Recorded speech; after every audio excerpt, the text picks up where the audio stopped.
Mga kapuso, narinig nyo ba yung modus na ang tawag po ay palit pera? Ito't alamin po natin para huwag tayong maging biktima. Sa mga tindera, ano man ang binibenta, matatalas na mga mata ang kailangan para iwas sa mga mangungupit. Pero minsan, walang panama ang mapagmatsyag na mata sa mabilis na kamay. Gaya na lamang ng palit pera tandem na ito. Usually, ang ginagawa nila is more than one ang team nila. Kadalasan dalawa. Tila customer kung umusta ang tandem na magnanakaw. Ilang minuto silang magkukunwari na bibili bago maglagay ng pera sa counter ng kahera. Yung isa, siya yung magsasalita na magsasalita. And yung isa naman, block and distract. Maaga pa na magbibigay na ng 1,000 para matatak sa isip ng tindera na mayroong 1,000.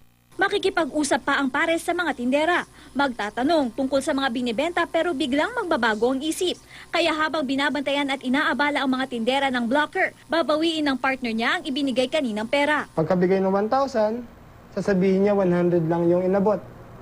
Nakahanda ka agad yung 100 sa kanang kamay para pag abot ng 1,000, 1,000 po yung pera ko. Sa tindera naman, dahil may kausap siya sa telepono, pinalitan niya ngayon yung 1,000 kasi mabilis lang eh.